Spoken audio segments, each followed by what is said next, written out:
Let me ask you a question. What will happen if I eat few of these donuts in breakfast, lunch and dinner? You'll probably tell me that I will ruin my health, I will lose my muscles, I will be sluggish and I will be tired all the time.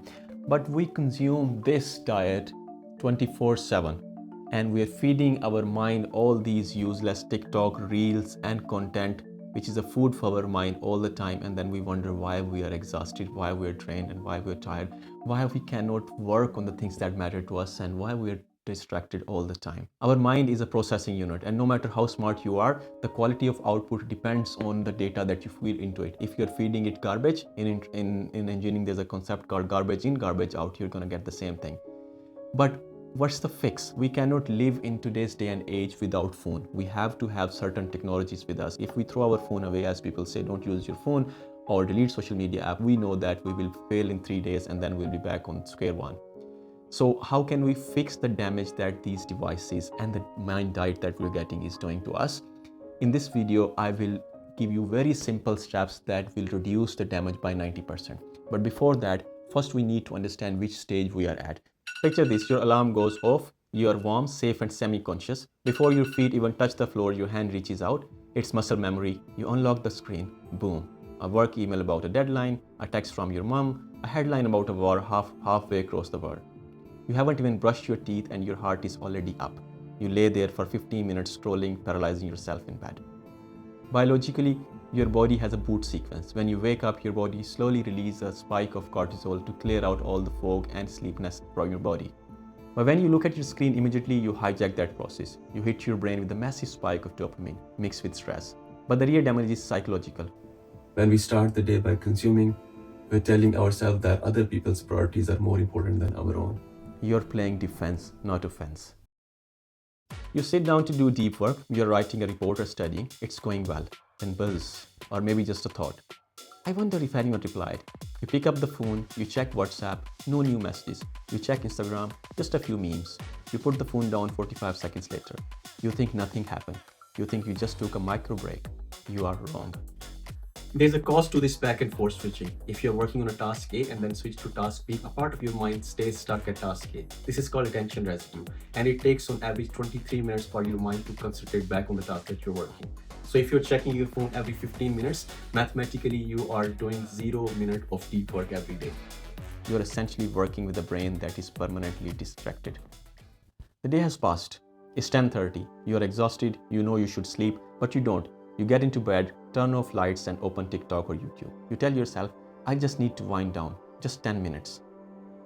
Next thing you know, it's 12:45, your eyes are dry, you feel guilty and you calculate that you can still get 5 hours of sleep if you fall asleep right now. This is called revenge bedtime procrastination. This is a phenomenon where people who don't feel in control of their day refuse to sleep early just to regain some control and freedom in their life. It's very common, it happens with the best of us. Now, you might not have all these problems, but you might have some, and you might be nodding with me along the different symptoms that I outlined. But nodding does not fix the problem. Measuring it does. So I've created a simple one-page digital toxicity index. It's a diagnostic checklist that gives you a specific score out of 120. It tells you exactly which part of your day, morning, focus work or sleep is failing and you need to fix it. The link is in the description. Download it, print it if you want, and then be honest with your numbers. Now let's talk about the fix. I've written down here for a bit more clarity and structure. So there are a few things that I recommend to reduce the damage of the phones by 90%. Number first is very important, very crucial. You have to have a clean boot sequence. It's called analog morning. The rules are very simple. When you pick your phone up in the morning, as we discussed earlier, you're telling your mind that your own start of the day is not important. The other people are more important, crucial. This is the message that we don't want to feed. So the protocol is very simple. First step is 1. Put your phone in a different room at night. If that's not possible and you might get an emergency call at night, buy an alarm clock. Keep your phone with you, but buy an alarm clock so in the morning when you wake up, you don't grab the phone to look at the time. Because if you will grab the phone, muscle memory, people do the things they are used to of, you will continue scrolling. And number 3 here is make a list of things that you will do before you pick your phone up. It could be as simple as drinking a glass of water, brushing your teeth, or looking at the sky. If you have a list of things, as we know about habit stacking in the book Atomic Habits, if you stack the habits, I will wake up, I'll drink a glass of water, I'll brush my teeth, and only then I can pick up my phone. By that time, your cortisol would have spiked already. It would have cleared the system for you. Treat the first 30 minutes of you waking up like your own sacred time. No pixels allowed. Now, number 2, we need to fix our focus. First thing is, do not try to fix 8 hours of focus time. In your head, you sleep for 8 hours, you do other things for 8 hours, and then you want to do focus work for 8 hours. That won't work. First, only 4 hours of focus work. And for the 4 hours of focus work, the protocol should be very simple. Simple protocol is, there's a research that shows even if you have your phone upside down in a place where you can see it, it will still distract you. There will be a background process running. So for the 4 hours, pick any 4 hours, put your phone in a completely different place. Notifications are turned off, phone is in a different place.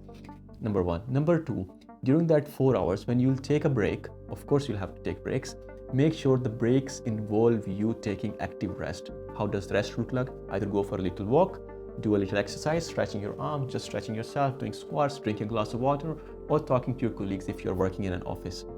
If during the focus hours, 4 hours, if you pick your phone to rest, I have worked for 45 minutes, let me have a 15 minutes break, you are not giving yourself a break. Your mind is continuously on a high energy. It's receiving these lots of stimulus from the phone and from the environment and from your work. It's not able to cope up. So those 15 minutes or 25 minutes, however long you take the break, relax. Let your mind take some rest, take some deep breaths.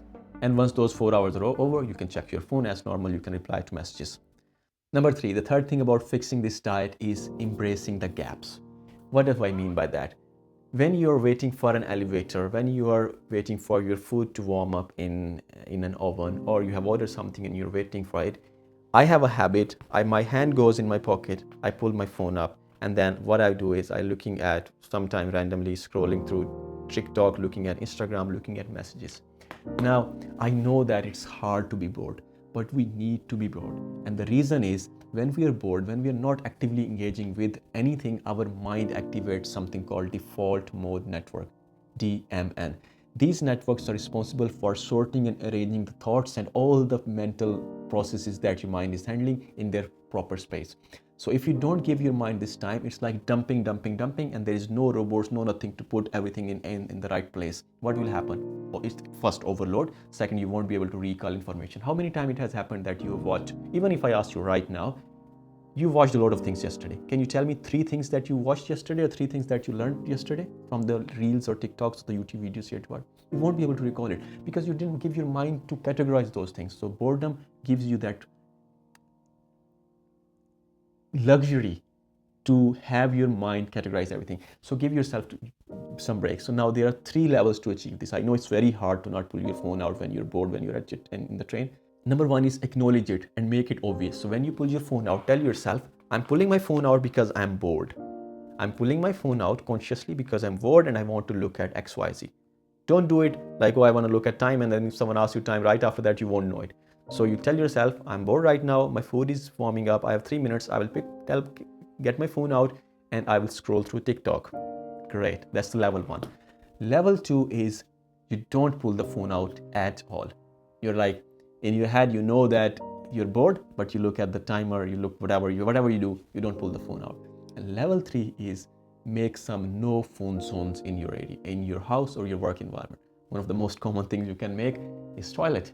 Most of the people, I'm guilty as well, take their phone in toilet and they're sitting and scrolling. Make it no phone zone if you are comfortable with it. Your kitchen or any room that you don't want to be distracted in, you make it no phone zone. And the final piece of the puzzle is a good night's sleep. We need to get this good night's sleep to digest the diet, either good or bad, that we have consumed, our mind has consumed throughout the day. There's a simple protocol. Do not take your phone with you in the bed. Number 1. Number 2, phone should not be the last thing you looked at, or a screen should not be the last thing you look at.